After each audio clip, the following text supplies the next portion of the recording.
माय माऊली नमस्कार. विविध ग्रंथातील महानसंत महिमा ग्रंथ मधून आपण विविध संतांचा महिमा जाणून घेत आहोत. त्यातील एक श्री संत मुक्ताबाई महिमा भाग 7 कथासार अभिवाचन करत आहे. आजची कथा अबोबो भिंत चढली. शिष्याने चांगदेवांना पत्र दिले, पण त्यात ज्ञानदेवांनी निरूपण केलेले आत्म्याचे ज्ञान समजले तरी चांगदेवांना ते अनुभूतीच्या पातळीवर आणणे शक्य नव्हते, कारण त्यांनी अजून कुणालाच सद्गुरू केले नव्हते. या अनुभवी साक्षात्कारी संत सत्पुरुषांच्या भेटीसाठी त्यांचे मन ओढ घेऊ लागले. शेवटी ज्ञानदेवाधिक भावंडांना भेटण्याचे निश्चित करून ते निघाले. पण सद्गुरू प्राप्तीच्या आधी अहंकार थोडंच जाणार. चांगदेव अहंकारासह ज्ञानदेवादी भावंडांच्या भेटीसाठी निघाले. स्वतः वाघावर बसून हातात सर्पाचा आसूड घेऊन, तसेच आपल्यासोबत 1400 शिष्यांना घेऊन वाजत गाजत शंखनाद करीत आकाशमार्ग ते निघाले. किती छान दृश्य डोळ्यासमोर आले की नाही. तसेच चांगदेव अंतरिक्षात अधांतरी बसून अनेक गोष्टी करीत असत. एका ज्ञानयोग्याच्या भेटीला एक महायोगी निघाला होता. आळंदीच्या जवळपास येताच चांगदेवांनी आपल्या आल्याचे सांगण्यासाठी निवृत्त ज्ञानदेवाकडे आपला दूत पाठवला. त्याने चांगदेव कसे येत आहे हे त्या भावंडांना वर्णन करून सांगितले. त्यावेळी चारही भावंडे गावातील एका दगडी भिंतीवर कोळे होऊन खात बसली होती. इकडे गावकऱ्यांनी आकाशातून होणारे शंखनाद वाघावर बसलेल्या योग्यास पाहिले. गावकरी त्यांच्या दर्शनास आळंदीच्या सीमेकडे जाऊ लागले.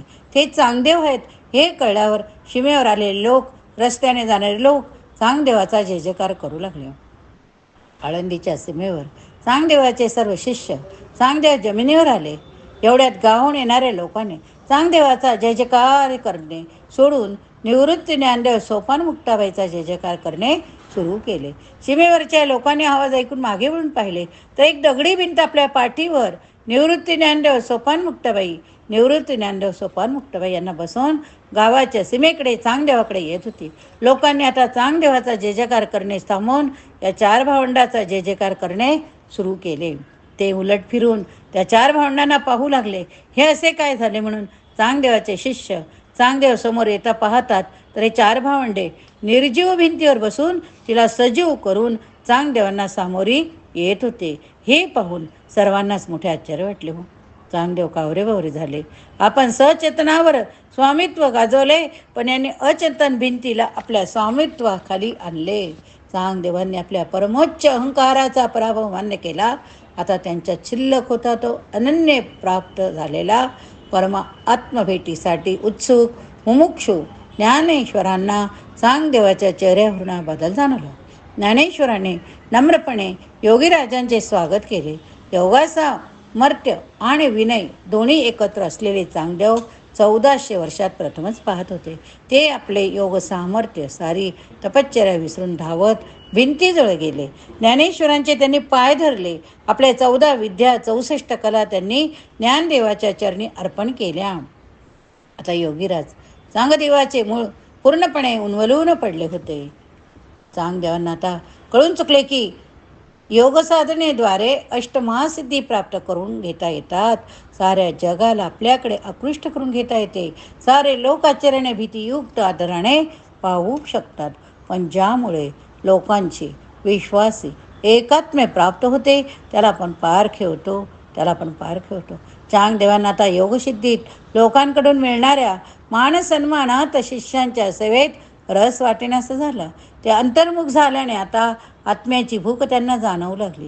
गुरूंचा वरद हस्त नसल्याची खंत त्यांना वाटू लागली. चांगदेवांच्या वृत्तीत झालेला तो मूलगामी बदल होता. आज खऱ्या अर्थाने त्यांचा पुनर्जन्म झाला होता. आता बघूया 1400 वर्षाचे बाळ.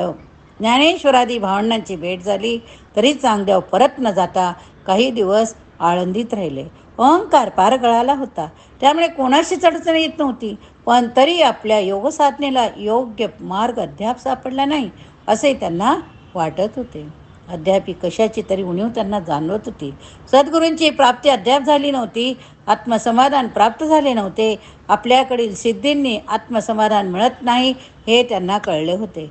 आपल्या दारात फक्त अहंकाराचा निवडच आहे. आपण कोरडेच आहोत. लौकिक दृष्टीने ही चिमुरडी भावंडे आत्मानंदात न्हावून निघाली होती. त्यांनी कधीच पहिलं तीर गाठलं आहे या साऱ्यांचे रहस्य त्यांनाच जाऊन विचारावे, म्हणून ते निवृत्ती ज्ञानदेव यांच्या झोपडीकडे निघाले. अधीरतेने त्यांनी झोपडीत एकदम प्रवेश केला. उपचाराचे त्यांना भान नव्हते.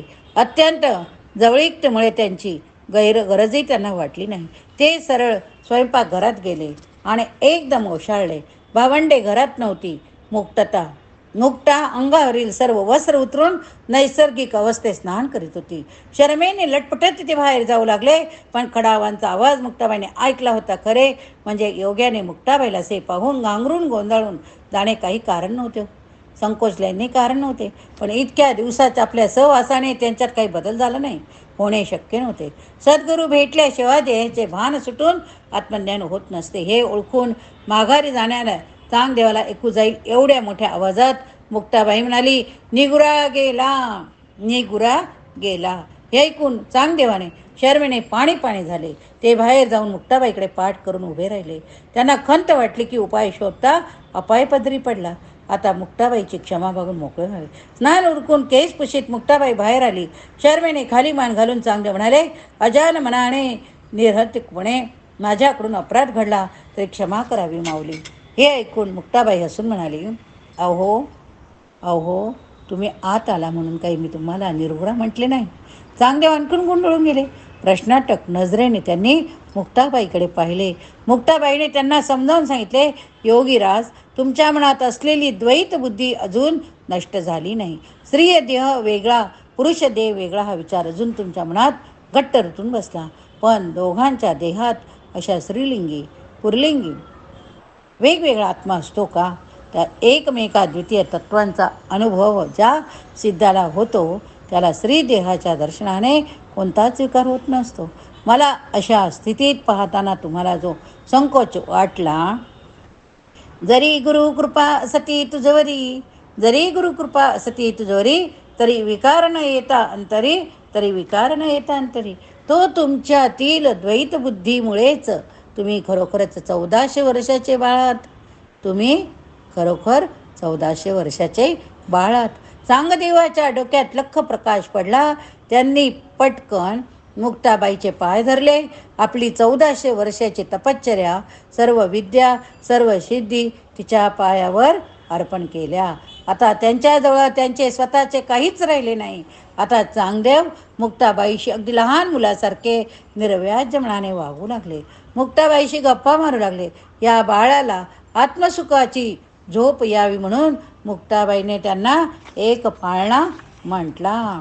मुक्ताबाईने म्हटलेला पाळणा, निर्गुणाचे डाळी पाळणा लाविला, निर्गुणाचे डाळी पाळणा लाविला, तेथे सूत पौडला मुक्ताईचा, तेथे सूत पौडला मुक्ताईचा, निज निज बाळा तू करी पै आळी, निज निज बाळा तू करी पै आळी, अनुहात टाळी वाजविते, अनुहात टाळी वाजविते, तेथे निद्रा ना जागृती भोगी पै उन्मनी, लक्ष तो भेदूनी निज वावतो, बाळ चुकले सुकुमार तानुले, बाळ चुकले सुकुमार टानुले, त्याने पै सांडेली माया जाळ, त्याने पै सांडेली माया जाळ, जो जो जो जो पुत्रा रे ते निजवी, जो जो जो जो रे पुत्रा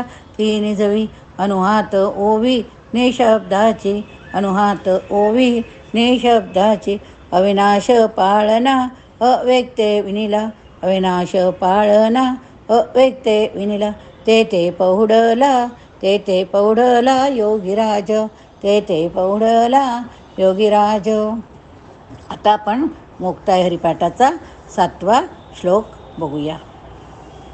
आदि मध्य ऊर्ध्व मुक्त हरी, सबाय अभ्यंतरी हरी ऐकू, न लगती तीर्थरी रूपे मुक्त, अवघेची सूक्त जपीन नले, जयाचे निनामे मुक्त पै जडमुक्र, तारिले दगड समुद्रे देखा, मुक्ताई हरिनामे सर्वदा पै मुक्त, नाही आधी अंत उरला आम्हा, नाही आधी अंत उरला आम्हा.